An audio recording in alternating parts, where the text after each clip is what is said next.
é compartilhar com vocês esses 5 pilares que eu mencionei aqui bem rapidamente, que estão descritos de maneira tão clara em 2 Timóteo capítulo 2, versículo 2, e depois que eu expuser aqui, se alguém quiser perguntar, fazer alguma pergunta, eu não sei nem se eu posso fazer esse tipo de coisa, mas será uma honra e um prazer respondê-las aqui. Eu sou tão ansioso que eu ainda tenho um tempinho aqui, mas eu já fico querendo começar logo. Temos 3 minutinhos, né? Teoricamente começaria às 8.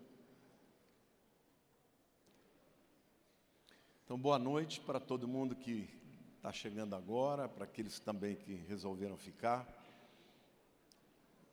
Me sinto muito grato a Deus por fazer parte desse grupo do GKPN, que é um grupo de pessoas idôneas, sérias, que tem realmente impactado a minha vida. Conheci gente muito, mas muito de Deus, que me inspira, que me ensina, e me sinto até um pouco constrangido de trazer aqui essa palavra, quando dentro do próprio grupo GKPN tem tanta gente mais preparada para falar sobre esse tema. Mas eu sempre creio que quando Deus nos dá uma oportunidade, a gente tem que aceitar pela fé. Então vamos lá, o texto a partir do qual nós vamos tirar esses 5 pilares para a formação de uma equipe eficiente, está lá em 2 Timóteo capítulo 2, versículo 2, que diz assim: e o que de minha parte ouviste, através de muitas testemunhas, isto mesmo transmite a homens fiéis e também idôneos, para instruir a outros.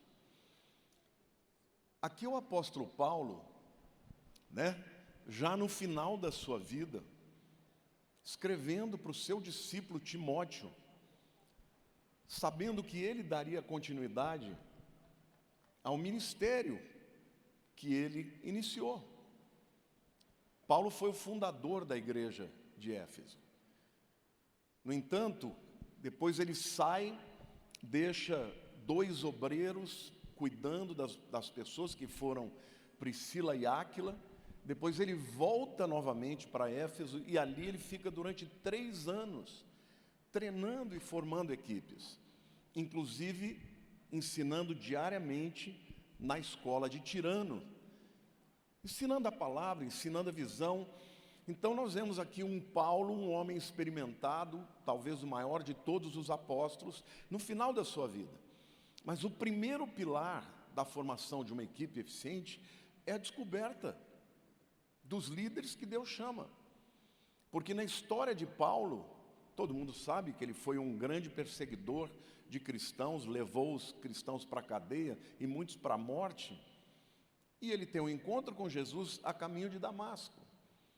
E ele então está lá em Damasco, na rua direita, jejuando sem saber o que fazer, e Deus usou esses 2 homens tão importantes para abrir uma porta e reconhecer aquilo que Deus havia chamado. O primeiro foi Ananias, que Deus manda que ele vá até a rua direita, na casa de Judas, e diz: olha, Paulo está lá, está orando, está jejuando, e ele teve uma visão em que ele sabe que um homem chamado Judas vai chegar até ele. Então Ananias vai até lá, embora ele argumente com Deus, fala: Deus, mas ele matou cristãos, ele prendeu. Vai, porque ele é um servo meu. E quando ele chega lá, Ananias ora por ele, ele recupera a visão, é cheio do Espírito Santo, e ali começa a vida ministerial de Paulo. E eu quero dizer para vocês, irmãos, que nem sempre os líderes mais extraordinários que Deus vai colocar na vida de vocês vão ser as pessoas mais fáceis. Porque é muito mais fácil a gente procurar uma zona de conforto, é ou não é? Você trabalhar com gente boazinha, com gente que não tem problema, com gente, sabe, que está do seu lado, que fala amém para tudo. Mas essas pessoas, que ótimo que elas são assim, mas nem sempre essas serão aquelas que Deus vai usar para que o teu ministério, para que o teu chamado amplie. Então, o primeiro pilar da formação é descobrir os líderes de potencial que Deus tem para agregar na sua vida, na sua igreja, no seu ministério. Porque, gente, o que faz a diferença em qualquer equipe é alguém que tem um dom, um chamado, uma unção especial. Hoje o conceito de líder não é somente aquele que é talentoso. Hoje é praticamente uma unanimidade entre todos os coachings, os estudiosos de formação de pessoas, que nem toda pessoa tem um dom extraordinário que é evidente para todo mundo. Você tem no futebol, por exemplo, um Neymar, mas você tem um Cafu. O Cafu foi o cara que repetiu mais de 10 peneiras, e quando o Tele Santana descobriu que ele tinha potencial, fez ele treinar, cruzar, até o momento que o cruzamento do Cafu se tornou como que jogar com a mão na cabeça de quem ele quisesse. E o Cafu é considerado por muitos o maior lateral de todos os tempos, disputou 2 finais de Copa do Mundo, ganhou uma como levantou, né, o caneco, e a outra foi vice-campeão. Então, quero dizer para você que você tem que descobrir as pessoas certas, e nem sempre as pessoas certas, as pessoas que vão ser os líderes das suas equipes, vão ser as pessoas mais fáceis. Então, a escolha dos líderes tem que ser uma escolha dirigida por Deus, mas que você descobre, e que você possa não só ser o Ananias, mas você seja o Barnabé também. Porque quando Paulo, então, ele começa a querer pregar o Evangelho, a igreja não o recebia. Mas foi a validação de Barnabé. Barnabé pegou Paulo pela mão e falou: olha, ele se converteu mesmo, ele teve um encontro com o Senhor. E aí, quando ele começou a falar, o Espírito Santo usou a vida dele. Então, é maravilhoso quando você recebe de Deus uma direção para perceber que alguém tem um potencial, e você vai ser não só aquele que o descobre, mas aquele que o valida. Porque muita gente vai dizer: esse não, olha, ele tem esse defeito, tem esse defeito, tem esse problema, e você vai dizer: mas ele tem isso e tem isso, e Deus vai fazer uma obra na vida dele. Quando você descobre as pessoas certas, a equipe cresce. Quantos aqui gostam de futebol? Palmeiras tem o melhor olheiro das bases de todo lugar, é o João Paulo. O Palmeiras esse ano faturou mais de 1,5 bilhão, muito por conta dos garotos da base que ele descobriu. E eu quero dizer para você que na tua igreja existem pessoas extraordinárias que precisam ser descobertas. E quando você puder fazer isso na vida delas, validá-las, desafiá-las e inspirá-las, o teu ministério vai crescer. Eu sempre fui uma pessoa que gostei de trabalhar em conjunto. A minha igreja tinha 50 pessoas, já tinha 4 seminaristas para ser pastor. 4. Desses 4, eu tenho 2 que continuam comigo até hoje. Outros foram embora, mas eu sempre dei espaço para que mais pessoas com chamado pudessem florescer. Tá bom? Então, uma equipe eficiente precisa de líderes de potencial. Não basta ter gente que vai girar em torno de você e que gere conforto. Nós precisamos de pessoas que tenham potencial. Você tem que descobrir isso. E entenda uma coisa: um líder, ele atrai pessoas. Muita gente vem falar para mim: pastor, Deus está me chamando para o ministério. Eu falo: cadê suas ovelhas? Porque se alguém não tem ovelha, não é pastor. Eu sempre digo: não sou eu quem vai dizer você vai ser pastor. É a igreja que começa a dizer: fulano é pastor, porque ele já está gerando relacionamentos e atraindo pessoas para a liderança. Então, o seu papel é descobrir e prepará-los para que sejam aquilo que eles foram programados por Deus para ser. Então, líderes eficientes embora Deus possa pegar uma pessoa que aparentemente não tem um dom extraordinário e pode fazê-lo dessa pessoa extraordinária, eu quero dizer que existem pessoas que têm dons e talentos especiais. Eu sempre conto, porque eu sou músico, né? Um dia chegou um rapaz para mim e falou assim: pastor, Deus falou para mim que eu vou ter um ministério de música e vou cantar para multidões. Eu falei: que bênção, canta um pedacinho para mim.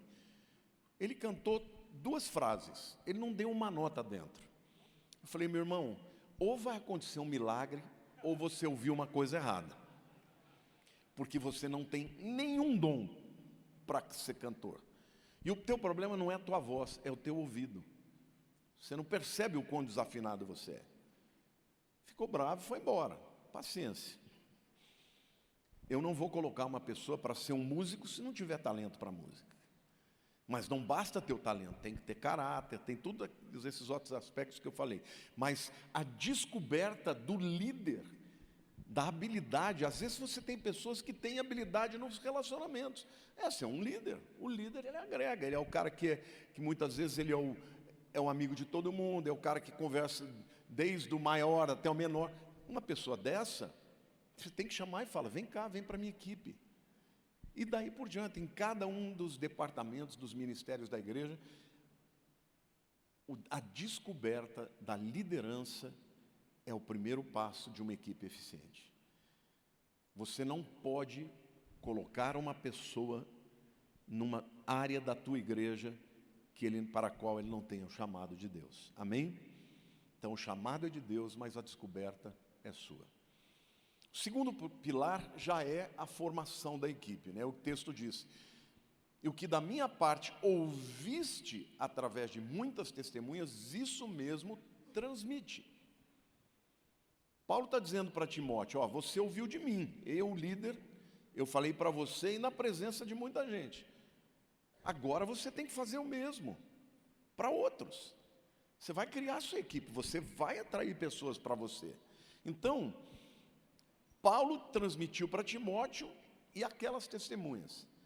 Timóteo deveria transmitir a outros. E muitos daquelas testemunhas seriam a sua equipe. Porque é assim que funciona, gente.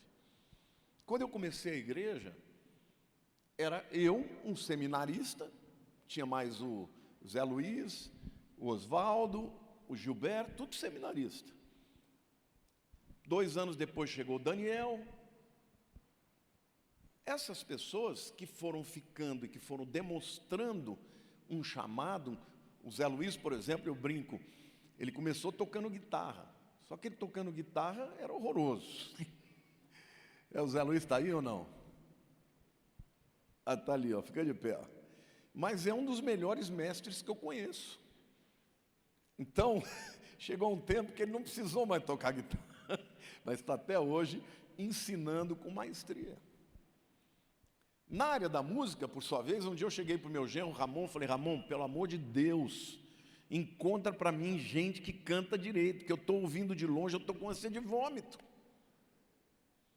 Aí ele falou: mas eu posso trazer gente que vive disso? Eu falei: deve. Tem áreas na sua vida que você vai ter que trazer gente preparada, e Deus usa isso também. Às vezes é uma pessoa que está no mercado financeiro, você vai trazer ele e vai trabalhar na área de finanças. Às vezes, por exemplo, hoje a nossa líder do departamento infantil, ela era diretora da Anhembi Morumbi. Ela estava para se apresentar, eu falei: vem cá, Bel. E ela assumiu o departamento infantil. Uma das pessoas que estavam conosco também, o Murilo, cadê o Murilo, está aí? Murilo era gerente da Siemens. Eu cheguei para ele e falei: quanto é que você ganha lá? Ele falou: tanto. Eu falei: você quer trabalhar comigo? Eu te pago a mesma coisa. Ele falou: na hora. Eu falei: eu quero. E ele veio para gerenciar as nossas células e as nossas igrejas no Brasil. Edmilson também era um baita vendedor. Fica de pé, Edmilson. Um dia eu chamei Edmilson e falei: vem cá. Já era pastor, já estava comigo há muitos anos. Mas obrigado, Edmilson, está fazendo um trabalho maravilhoso de implantação de igrejas. Então, gente, a formação de equipe, ela acontece quando você, de maneira intencional, descobre o talento e aí junta. Mas junta para quê? O que Paulo está dizendo para Timóteo? O que você ouviu de mim, isto também você transmite a outra. Eu quero começar falando sobre o isto. Uma equipe eficiente, ela só é eficiente quando os liderados adquirem a visão, o que você crê, qual é o chamado de Deus para a sua igreja, para o seu ministério, quais são os valores, né? Na nossa igreja, a gente, toda terça-feira, é interessante, porque é de terça também, eu chego, nós vamos para uma sala, eu junto os pastores todos, e nós conversamos, nós oramos, nós falamos de temas que estão acontecendo na atualidade, porque aquele momento é o momento em que eu estou passando para os meus liderados a visão de mundo, de igreja, de espiritualidade. Junto com isso vira comunhão, depois nós almoçamos juntos. Por quê? Porque para que eles passem a visão que eu estou passando, eles têm que conhecer a visão. Isso mesmo transmite a outros. Então, fala de visão, de como você enxerga a vida, como enxerga Deus, como enxerga a palavra. Fala de valores, mas fala de missão. E missão fala qual é o nosso chamado. O slogan da nossa igreja é até que o mundo todo ouça. A minha visão é ganhar vidas para Cristo, proclamar a Cristo. Então, todo mundo que está comigo sabe que o objetivo maior da nossa igreja é ganhar vidas.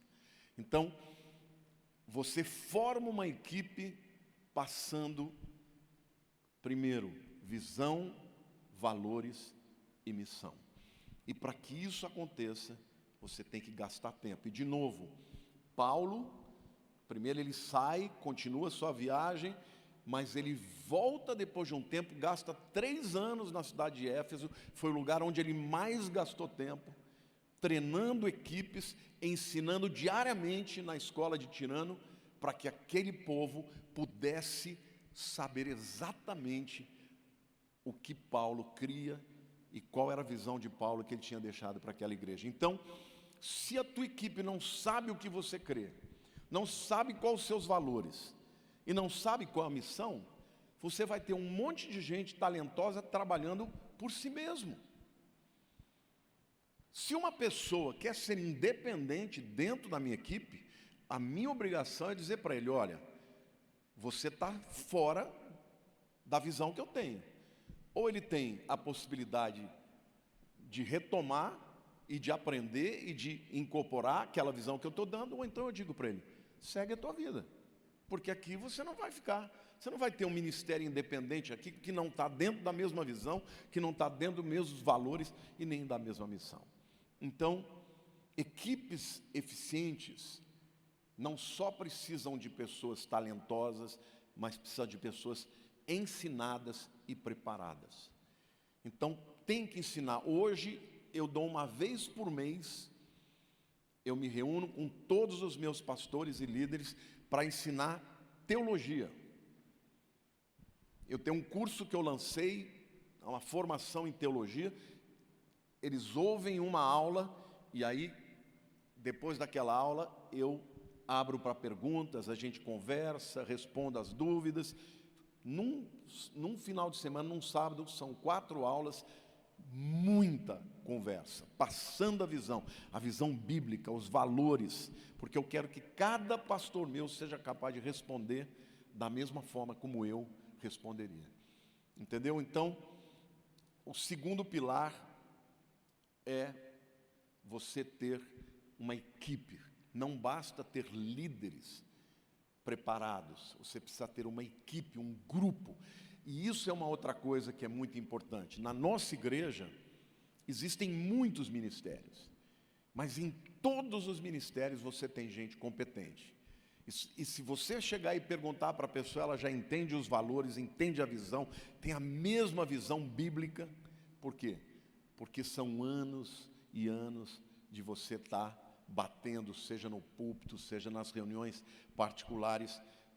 a importância de formar uma visão coesa, valores coesos e uma missão coesa. O terceiro pilar, gente, tem a ver com caráter. Paulo fala: o que de mim ouviste, isto mesmo transmite a homens fiéis. Não basta ter carisma, porque uma pessoa carismática, ela atrai muita gente. Mas quantos de vocês já ouviram falar de pastores carismáticos que atraíram muita gente e depois caíram? E tiveram que sair do ministério ou caíram. Por quê? Porque o carisma sem o caráter acaba mal. E eu uso a figura de Sansão porque para mim isso é muito claro, é muito evidente. O camarada mais forte do mundo, ele tinha uma força sobrenatural. E Deus queria usá-lo para vencer o principal inimigo, que eram os filisteus. Mas quem derrubou Sansão foi a falta de caráter dele. O diabo usou a fraqueza dele, que foi mais forte do que a força dele. E usou quem? Uma mulher filisteia. E vocês não tenham dúvida que a gente luta espiritualmente todo dia. O diabo quer destruir a sua igreja. O diabo quer destruir a sua igreja, destruindo a reputação dela. Porque em qualquer outra área da vida o cara pode cair e se levantar, mas um pastor, quando ele cai, ele perde a credibilidade. E muitas vezes a sua equipe, ela está sendo tentada e você não está percebendo. Então, o dever do pastor é cuidar também dos seus liderados. Por quê? Porque todos nós podemos cair. Ninguém é isento disso. Então saiba, preparar o caráter da sua equipe é muito importante. Porque o propósito de Deus para Sansão é que ele vencesse os filisteus e continuasse vivo. Mas ele morreu. Ou seja, a fraqueza dele o destruiu. E nós temos que saber que o diabo não descansa. Ele tentou até Jesus, que dirá a todos nós. Então, quais são para mim as qualidades fundamentais que dizem respeito ao caráter? Os membros da tua equipe têm que ter temor a Deus. Provérbios 1,7 diz: o temor do Senhor é o princípio do saber, mas os loucos desprezam a sabedoria e o ensino. Tem igrejas, irmãos, que a pastorzada fala de mulher. Eu já tive em alguns encontros de pastores que eu fiquei horrorizado. A turma fala de mulher, fala palavrão, sabe, coisa chula ali quando eles estão entre eles. Você percebe que o ministério é uma profissão, não é um chamado de Deus, não tem temor a Deus. Os membros da equipe, eles precisam ter lealdade. Quando Paulo fala: e o que da minha parte ouvi através de muitas testemunhas, isso transmite a homens fiéis. Eu não tenho problema nenhum de perdoar erros. Até a ovelha muitas vezes chega para mim e fala: pastor, você fez isso, e eu falo: puxa, fiz mesmo, me perdoa. Eu não tenho problema de pedir perdão de púlpito, de falar. Eu conto até na internet que eu sou, hoje menos, né? Estou ficando velho, estou ficando mais manso. Mas eu era bravo. Escreveu, não leu, o pau comeu. O pessoal chamava para a salinha, eles já vinham tremendo. Hoje não é mais assim, né? Hoje até brinco, né? Que depois que a Lília entrou na menopausa, ela ficou brava e eu fiquei manso. Até um discípulo meu, um dia numa reunião discipulada, ele falou: pastor, a pastora bate e você assopra? Falei: como é que é? É, porque ela vem dar aquela palavra dúvida e depois você vem e assopra. Falei: sou eu que assopro? Graças a Deus por isso, né? Mas eu já errei muito com os meus discípulos. Mas eles sabem que eu sou crente, que eu amo a Deus, que eu me humilho, que eu peço perdão quando eu erro. Eu vou lá e falo: olha, me perdoe, eu errei com você. Agora, é muito importante lealdade. Porque gente que me traiu, eu perdoo, mas não trabalha mais comigo. Porque traição é falta de caráter. Traição é o cara que te apunhala nas costas. Ah, pastor, mas Jesus perdoou, está certo, só que Jesus sabia Eu não vou trabalhar com uma pessoa que eu vou sempre pensar, será que ele vai fazer de novo? Então eu digo para as pessoas, eu aviso as pessoas, olha, seja leal, não seja traíra. Porque você já teve alguém que tentou roubar suas ovelhas e dividiu a sua igreja? Sim ou não? Quem já teve? Levanta a mão. Até Jesus teve o Judas, irmãos. Agora, não dá para você pôr Judas no ministério. Ah, mas e Pedro? Pedro negou pela fraqueza dele, mas ele chorou quando ele viu Jesus. Ele amava Jesus. O problema de Pedro foi uma fraqueza, foi o medo, não foi traição. Então, deixa claro para os seus liderados que você vai exigir deles lealdade, porque você também vai ser leal. E eu agradeço a Deus, porque as pessoas que estão comigo são leais. São leais. Não quer dizer que elas não tenham erro, que não tenham já errado comigo? Claro que já erraram. Mas sempre tem a oportunidade de voltar atrás antes que a coisa se torne irreversível. Então, uma equipe precisa de pessoas leais. Não escolha pessoas só porque são talentosas. Eu conheci um pastor que eu dizia para ele, cuidado, não é todo mundo que vem de outras igrejas para a tua igreja dizendo eu sou pastor que você deve abraçar. Alguns desses que ele trouxe, porque já tinham potencial, levaram metade da igreja embora. Por quê? Porque tinham um outro viés. Não eram leais. Então, forme uma equipe de pessoas que têm lealdade a Deus e têm lealdade a você também. Amém? Pessoas que têm agenda própria, né? Que querem usar você de escada. Dê tempo ao tempo. Tem muita gente que chega na igreja e fala, eu sou pastor. Tá bom, seja bem-vindo. Para se tornar membro da minha equipe, 7, 8 anos. De comendo um saco de feijão e um saco de sal comigo. Eu deixo trabalhar, abro as portas, mas para chegar e trazer para a minha equipe, ele já tem que ter provado lealdade e fidelidade. Então tem que ter caráter, né? Precisam ser pessoas confiáveis, precisam ser pessoas que têm o espírito de servo, né? Por quê? Porque pessoas que têm uma agenda própria, e isso acontece muito, eles vão querer usar você como escada, para daqui a pouco, na hora que você tiver uma fraqueza, ele vai e dá o bote nas suas ovelhas. Eu digo para os meus pastores, muitos de vocês sabem, o Rina era um grande amigo meu, amigo querido mesmo. Nossa igreja é vizinha. Então, muita gente vinha da igreja dele para mim, da minha para cá, e eu dizia, você vai para o Bola? Pode ir, Deus te abençoe. Amo o Bola, amo o Rina, amo toda a liderança dele. E ele fazia a mesma coisa comigo, eu pregava lá todo ano nos congressos, sempre tivemos muita lealdade. Quando houve um abalo na igreja dele, eu chamei meus pastores, estão aqui. Falei, muita gente vai vir de lá para cá porque eles me amam. Vocês vão mandar tudo de volta.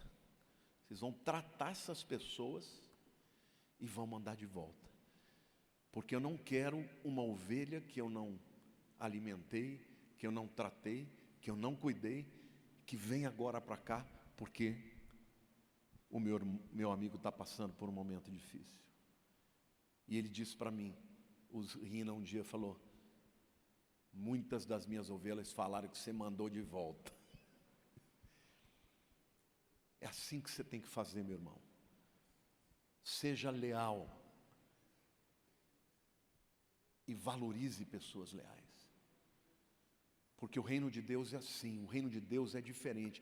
A régua para nós tem que ser mais alta. Então, cuidado, você é o responsável. Você, quando abre a porta para alguém, ela é validada por toda a sua igreja. Então, cuidado, não dê espaço numa equipe para pessoas que ainda não foram provadas no seu caráter e na sua lealdade. Amém? O quarto pilar que eu vejo aqui é perseverança, porque o texto fala, homens que sejam idôneos. Mas, no original, gente, oitinis ikanos esontai, estou lendo aqui o grego, são duas palavras completamente diferentes. Sabe o que essas palavras querem dizer? Sejam homens que permaneçam até o futuro. Se a gente traduzir literalmente o texto, é isso que fala. Que sejam encontrados até no futuro, ou seja, pessoas que perseverem. Uma equipe vencedora, uma igreja que cresce e se consolida, tem pastores que são verdadeiros dinossauros. Então, desde o começo. Pastor Daniel, cadê o pastor Daniel? Fica de pé lá. Tá cabelo branco já. Quando ele chegou na igreja, era um menino. Todo mundo sabe que o Daniel é o homem da fé, é o homem da intercessão, é um profeta, é o cara. Ele tem o culto dele. Eu nunca fui lá para ver o que ele está fazendo, porque eu sei que ele é leal a mim. Então ninguém vai chegar lá para falar mal de mim para ele, porque ele não vai deixar. E quando as pessoas olham essas pessoas que estão andando com você durante muito tempo, elas falam, aqui tem alguma coisa de especial. Porque aqui as pessoas vêm, elas se convertem, elas são chamadas para o ministério, elas são levantadas pelo ministério, elas crescem e permanecem. E eu quero dizer uma coisa para você, se você ensinar direito e você encontrar pessoas que tenham não só capacidade, mas que tenham caráter, essas pessoas vão transmitir para as próximas gerações. Hoje na minha igreja, eu não contrato mais pastor velho. Agora está na hora dos jovens. Daqui a pouco eu não estou mais à frente da igreja. Estou preparando o Ramon. Cadê o Ramon? Fica de pé. O Ramon é meu genro, casado com a filha mais maravilhosa do mundo. Mas o Ramon é um filho. O Ramon era um rapaz que, quando eu vi o potencial nele, muita gente achava que era nepotismo, porque ele era meu genro. Por quê? Porque ele era um menino que trabalhava com o pai desde os 13 anos, trabalhava um dia inteiro, mas o restante do período ele já estava líder de jovens. Aí um dia eu cheguei para ele e falei, olha, você tem um chamado, você precisa estudar. Pedi para o pai dele falou, não posso. O pai dele tem uma indústria de alumínio e tudo. Aí eu fiquei orando a Deus, falei, Deus, se ele não se preparar, ele não pode ser.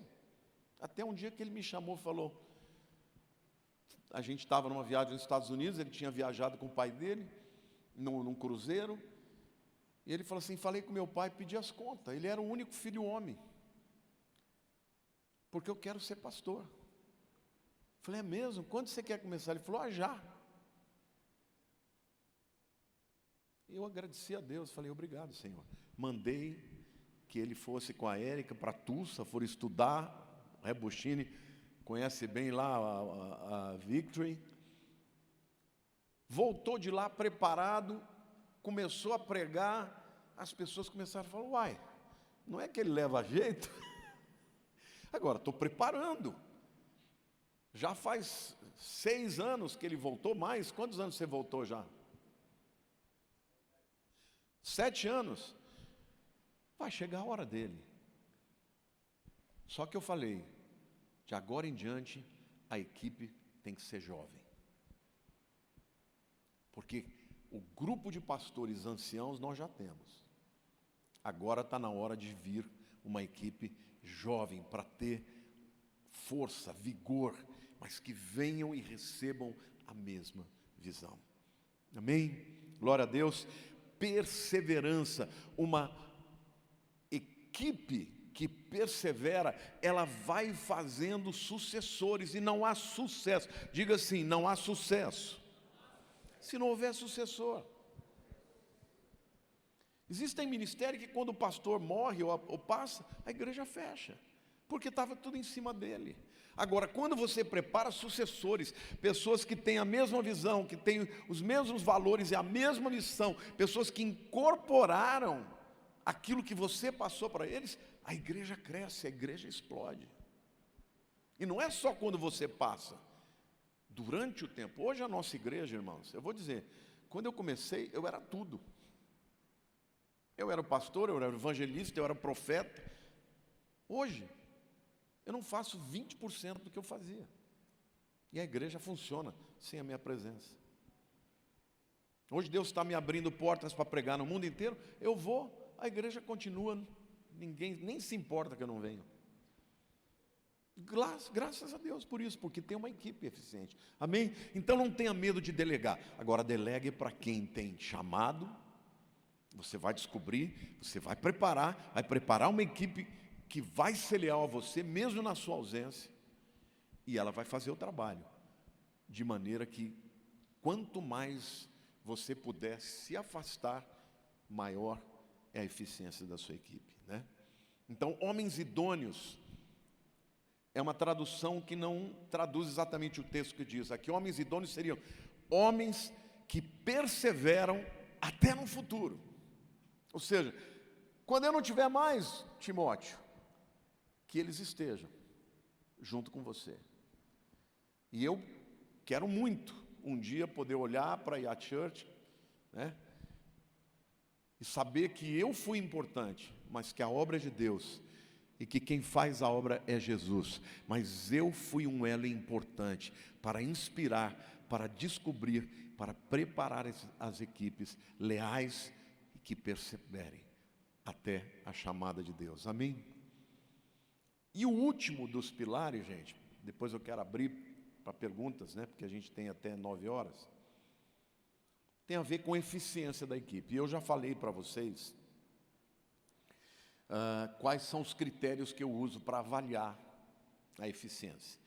O texto diz: e o que da minha parte ouviste, e o que da minha parte é Paulo, líder, né? Transmite, fala do segundo pilar, que é a formação de equipe. A homens fiéis, fala do caráter. Terceiro, e também idôneos, fala da perseverança, pessoas que permaneçam até no futuro, que não desistam, que não mudem de visão. E o texto termina dizendo: para instruir a outros. Aqui você vê a eficiência da equipe, quando você já tem outros que chegaram depois e que são preparados para fazer a coisa que você começou a fazer. Amém? Então, gente, essa frase, ela é muito importante. Eu li um artigo, né, dizendo que uma empresa chamada Accountants, que é uma organização de colocação, de atendimento de pessoal temporário, ela realizou uma pesquisa e perguntou para os executivos das maiores empresas dos Estados Unidos quais eram os fatores que exerciam mais influência na avaliação de um funcionário para que ele fosse promovido. E eles responderam: 66% realizações específicas, 47% falaram de hábitos de trabalho, como pontualidade, como saber trabalhar em equipe, e apenas 4% citaram o tempo de serviço como sendo importante. Em outras palavras, eles chegaram à conclusão que tempo de serviço não substitui a produção. Como é que você avalia a eficiência da sua equipe? Pelo que elas produzem. Ou seja, se eu coloco um camarada, um Edmilson da vida, para ser um plantador de igrejas, e ele não planta igreja nenhuma, eu vou falar, depois de um tempo, falar: meu, não dá, você não sabe fazer. O que você precisa para eu te dar as condições de você trabalhar bem? Eu preciso disso. Depois de um tempo, ele tem que mostrar eficiência, tem que mostrar resultado. Então, eu quero enfatizar para você que como você inspira a pessoa a querer crescer naquela área que ela faz. Porque uma igreja, gente, diferentemente de uma empresa, que o cara, se ele não for bem, ele vai mandar embora, sim ou não? Peter Drucker, o pai da administração moderna, ele disse que os maiores líderes são os líderes de igrejas e de ONGs, porque eles aprendem a trabalhar com pessoas que não ganham nada, e desafiam essas pessoas a trabalhar, sim ou não? Agora, Você como líder, você inspira a pessoa, você escolhe a pessoa, você reconhece o chamado dela, você dá a oportunidade, ela passa a trabalhar com você, tem um salário seu, ela tem que ter entendimento que ela tem que dar algo em troca. Então a primeira coisa que você tem que inspirar a pessoa a ter paixão pelo que ela faz. Se a pessoa tiver lá um pastorzinho que não quer pensar numa coisa diferente, que não quer ter uma eficiência maior, que está simplesmente acomodado com o salário que ele ganha no final do mês, ele tem que saber que ele está perdendo alguma coisa. E aí eu quero dizer uma coisa para vocês: ofereça oportunidade de crescimento. Na minha igreja, quem realiza, cresce. Quem não realiza, não vai crescer. E literalmente eu estou falando de melhores salários, literalmente eu estou falando de bônus, não é uma coisa aberta assim, se você trouxer 10 novos convertidos ou abrir 10 células, você vai ganhar tanto. Não. Ninguém fica sabendo, mas eu chego para uma pessoa e falo: olha, parabéns, você está agindo direito, vou te dar tanto de gratificação, remuneração variada. Cresce numa área, você está numa área, você é um liderado, por exemplo, num departamento infantil. Você cresce, chega uma hora que você vai ocupar a liderança. Eu me lembro que eu tinha uma pessoa no departamento infantil, na nossa igreja, a gente ainda estava num local muito pequeno, assim, antes do culto eu ficava numa salinha pequena, e toda vez que estava rolando o louvor, chegava a professora esbaforida para tirar xerox daquilo que ela ia dar para as crianças. Ela nunca trazia preparado, era a última hora. E aí, de repente, a igreja foi crescendo, crescendo, crescendo, nós mudamos para um lugar maior, e a multidão começou a vir. Eu chamei essa pessoa e falei: olha, acho que você está cansada, eu preciso agora de mais eficiência, eu preciso de uma pessoa melhor. Você pode ficar de vice? E coloquei aquela Isabel que eu te falei que era diretora da Anhembi Morumbi. Ela não quis ser liderada pela outra. Depois de um tempo, falei: então, você não está satisfeito? Não vai continuar. Agora, não ia ficar a vida inteira no papel, na liderança, se não tivesse o resultado. Então, é importante você ter paciência, claro que é. É importante você incentivar? Claro que é. Mas chega uma hora, se a pessoa não tiver resultado, ela tem que saber que ela está perdendo. Está perdendo de ganhar, em algum momento, aquela posição dela vai ser ocupada por alguém que tem mais eficiência. E aí, eu quero que você olhe por um outro lado, que é a historinha que eu contei correndo, mas não sei se vocês pegaram, né? Que essa historinha foi colocada... Não, primeiro eu quero contar uma outra historinha também que eu achei muito interessante. Diz que um turista estava viajando pelo interior dos Estados Unidos e parou numa cidadezinha bem pequena, e tinha um banco, e ele sentou do banco, tinha um velhinho. E aí ele viu um monte de gente tirando foto, tirando foto de montanha, fazendo isso, fazendo aquilo. Ele falou: escuta, explica para mim, por que essa cidade é tão especial assim? Aí o velho falou: sabe o que é? Aqui é o ponto de partida para o mundo inteiro. Daqui você pode sair para qualquer lugar no mundo. Eu falei: como assim? Ele falou: daqui se quiser, você pode ir para o norte, você pode ir para o sul, pode ir para a Europa, pode ir para aquilo, para aquilo. E a pessoa que contou a história disse o seguinte: você precisa fazer com que a sua equipe sinta que ela está no lugar da onde ela pode partir para o mundo inteiro. O lugar mais especial do mundo para estar. A pessoa não pode olhar para a tua igreja, para o papel que ela ocupa, como um emprego. Ela tem que olhar como uma oportunidade que Deus deu para ela, para que ela possa desenvolver o máximo do seu potencial. Então, gerar para a equipe essa consciência de que cada um que está ocupando um papel é um grande privilegiado. Porque pessoas que trabalham motivadas são pessoas que vão fazer diferença. E a outra é a historinha que eu contei da mulher que foi comprar um papagaio, né? Pediu um papagaio, e o papagaio, porque ela era solitária, falou: olha, eu sou sozinha, não sou casada, não tenho filhos, eu queria ter um papagaio para conversar comigo antes de eu dormir. Comprou o papagaio, no dia seguinte voltou, ela falou: não falou uma palavra. Então você compra para ele um espelho, papagaios adoram espelho. Ela comprou, o papagaio não falou nada. Voltou lá, falou: não falou nada. Então comprou uma escada, eles adoram escada.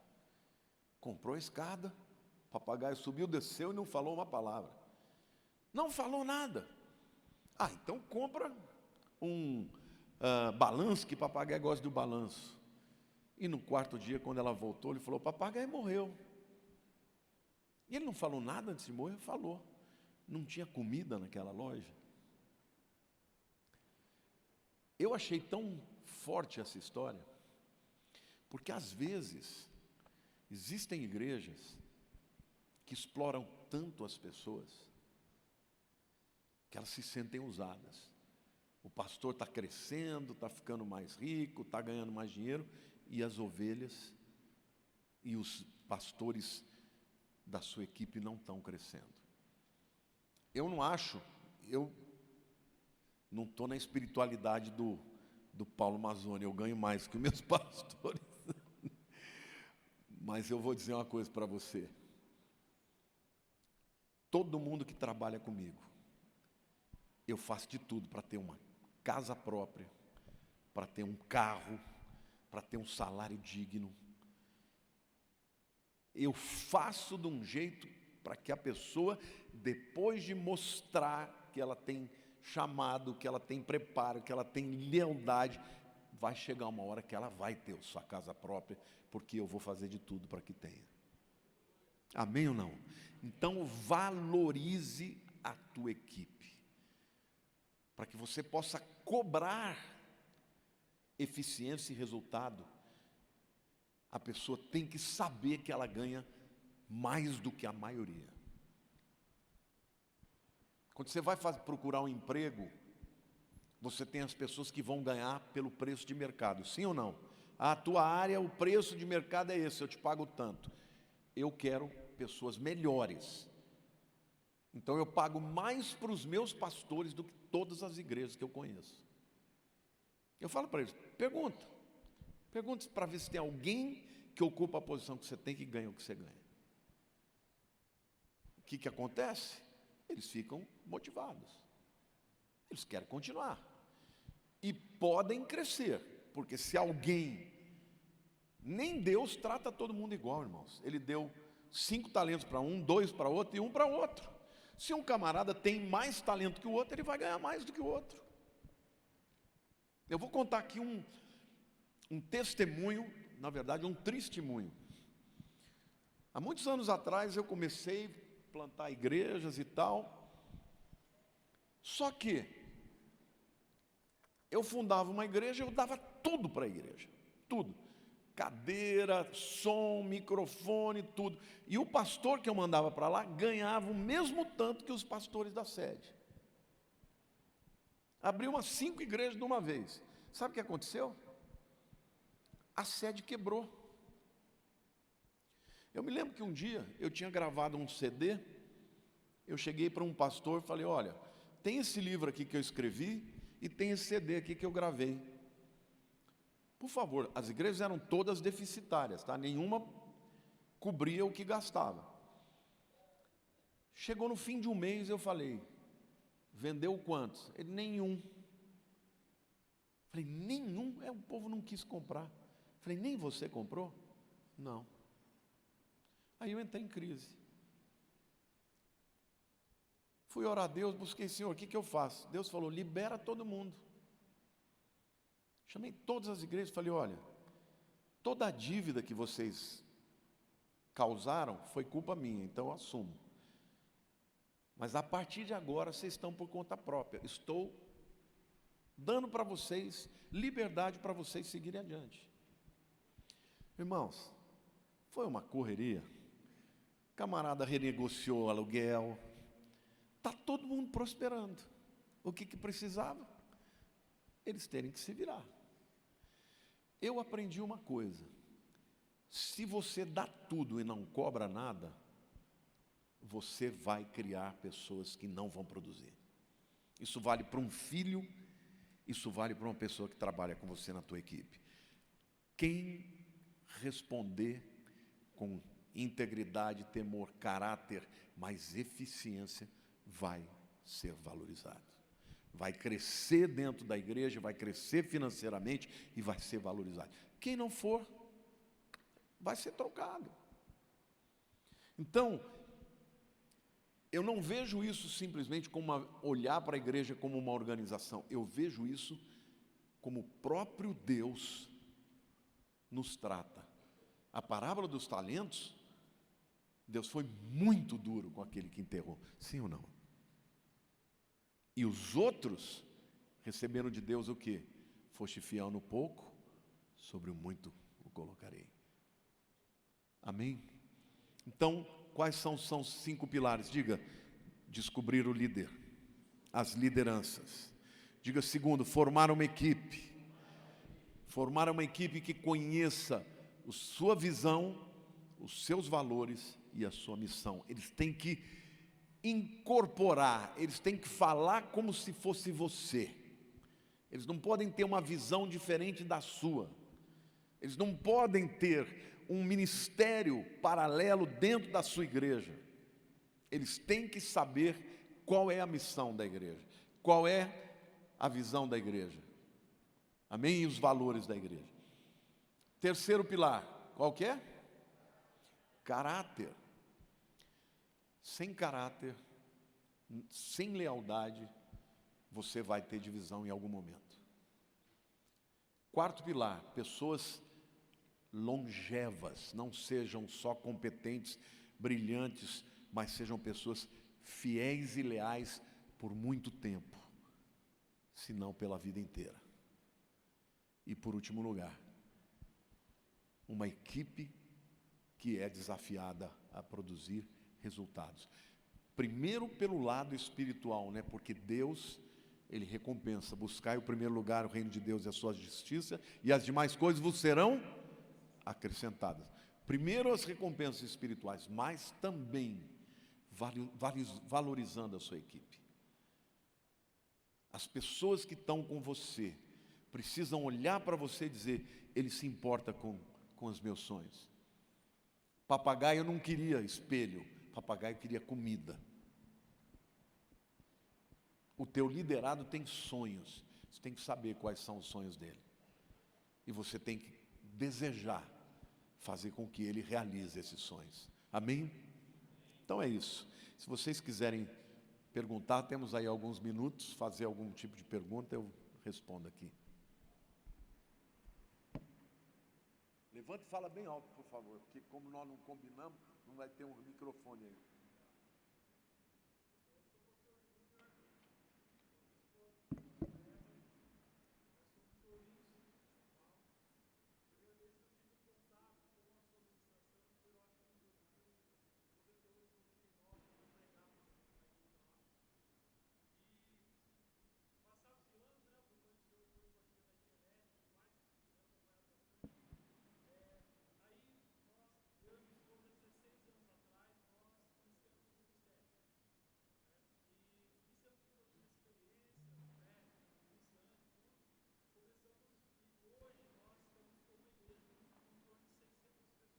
Uau!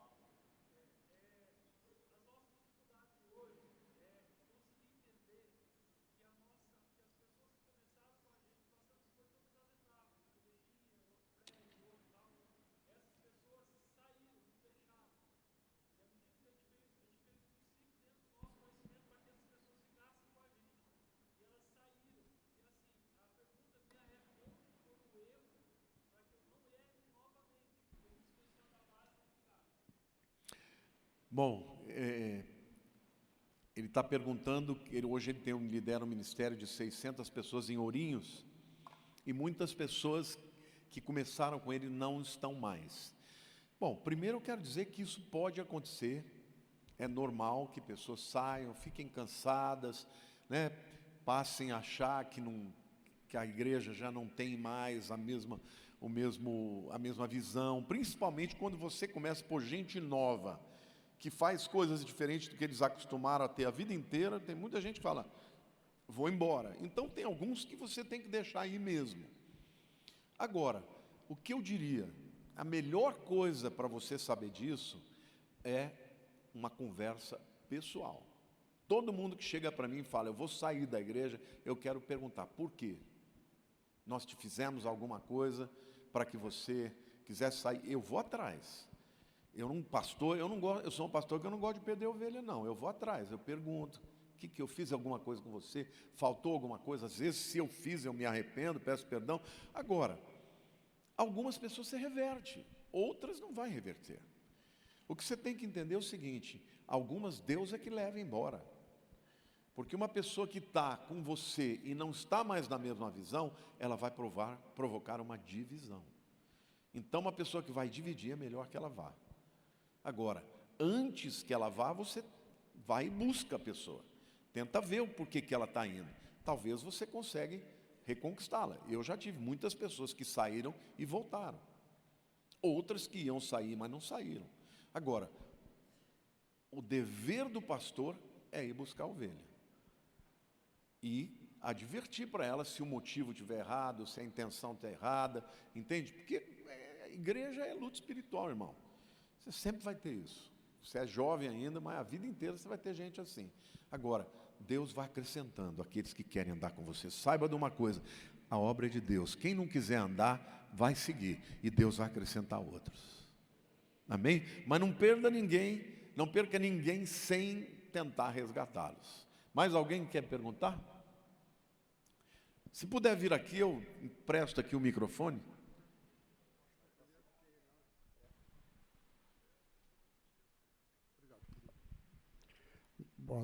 Boa noite, pastor Dantas, Primeira Igreja Batista de Niterói. E na palestra anterior, pastor, houve pedido para que fizéssemos um projeto, um plano para a implantação de igreja. Nós colocamos no nosso grupo de 4 pessoas, 4 irmãos, 4 pastores, e eu citei o caso de Rio de Janeiro, com o morro da favela da comunidade do Grotão. E aquilo que houve ali foi inesperado e também bastante tenso para a comunidade do Rio de Janeiro. E eu citei que deveria haver uma noção dos crentes, das igrejas próximas e também das igrejas mais distantes, inclusive de outros estados, que deveria haver uma moção direta, intensa, para que pudesse mostrar ao Brasil o poder dos evangélicos dentro daquela região. Morreram vários, mas nós sabemos, trabalhamos também em comunidade do Beira-Mar, aconteceu a mesma coisa, nós éramos pastores na área, e que haveria necessidade daqueles pastores estarem totalmente integrados na comunidade de outras regiões, para que pudesse mostrar o valor real para a substituição da bandidagem em várias áreas do Brasil, através do Evangelho. Corajoso. Então, eu queria pedir permissão, perguntar ao pastor se o mesmo tema que o pastor traz, esses itens que o pastor trouxe para todos nós, se caberia também, é claro, para dentro de uma comunidade muito pobre e muito temerosa quanto ao futuro dela. Pastor, os princípios de Deus valem para qualquer relação. A igreja, ela precisa responder às dores da sociedade. A nossa igreja é uma igreja que tem um trabalho social. Cadê o pastor Daniel Beltrão? Está aí? Pastor Daniel Beltrão é nosso pastor da área social.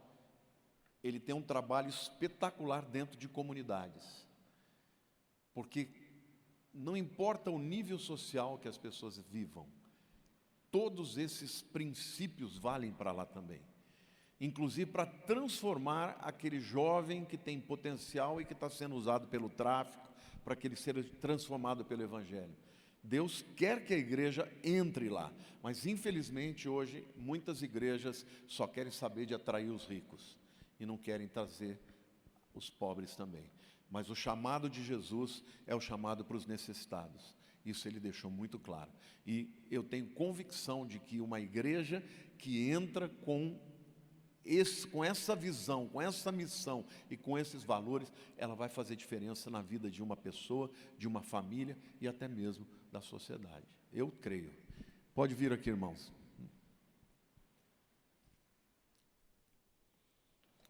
É a última pergunta aqui, porque o pessoal está levantando para ir embora. Boa noite, eu sou o pastor Marcelo, eu sou de uma igreja em Botafogo, na zona sul do Rio de Janeiro. Nossa igreja é uma igreja pequena, né? E eu tenho muita dificuldade em encontrar, e talvez, não sei se eu vou conseguir uma resposta para isso agora, mas talvez um caminho, de encontrar o time de quando trocar alguém que não está produzindo. Porque onde que eu tenho essa dificuldade? Porque a maioria das pessoas, elas são voluntárias.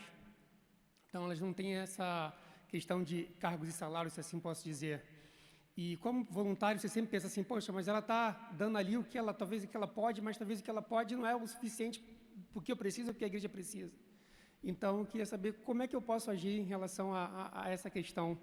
Obrigado, pastor. Como é que você chama, irmão? Marcelo. Pastor Marcelo, sua pergunta é excelente. Excelente, porque eu contei para vocês aqui que eu pago todo muito bem, mas não foi sempre assim. A nossa igreja eu comecei do zero e durante muitos anos era uma igreja muito simples, com muita dificuldade financeira. Eu diria o seguinte, o primeiro termômetro é a paixão e a motivação. Quando Deus me chamou para o ministério, eu abandonei o curso de engenharia e eu comecei o trabalho na Barra Funda. Irmãos, o nosso salão era um muquifo, que para chegar lá nem de GPS, o GPS errava. Eu não tinha nada lá. Eu recebi convites para ser pastor de igrejas prontas, grandes, com salário 10 vezes maior. Porque no início eu não tinha nem dinheiro para pagar minhas contas. Chegava no meio do mês, a Lília falava, só tem arroz. Mas eu tinha tanta convicção de que Deus tinha aquilo para mim, eu nunca considerei um plano B. Porque eu amava a minha igreja, eu amava aquelas pessoas. Então, o que você precisa é orar a Deus, e isso é uma obra que só o Espírito Santo pode fazer, e pregar um evangelho cheio do poder. Você tem que pregar através da palavra de maneira que a pessoa fique incendiada. Como é que chama o fundador da igreja metodista, o John Wesley? Ele dizia, Deus me queima por dentro e as pessoas vêm para me ver queimar. Se você estiver queimado pelo Espírito, cheio da unção, meu irmão, você vai botar fogo de Deus na vida de pessoas. E outras pessoas, como você, vão estar tão apaixonadas pelo Evangelho, que elas vão atrair as multidões. Esse é o tempo da igreja. Nos Estados Unidos, eles têm templos, têm estrutura, e as igrejas estão vazias. Eles têm dinheiro, mas não têm unção. Então eu quero dizer para você que a igreja que mais cresce no mundo não é a igreja dos ricos, é a igreja onde o povo vai porque ama Jesus e onde o poder de Deus opera. Então busca a Deus, pede o Espírito Santo que você vai ver como você vai influenciar as pessoas. Gente, obrigado por terem ficado até aqui, Deus abençoe, amanhã vai ser um dia maravilhoso e eu espero que de alguma forma tenha contribuído. Deus abençoe.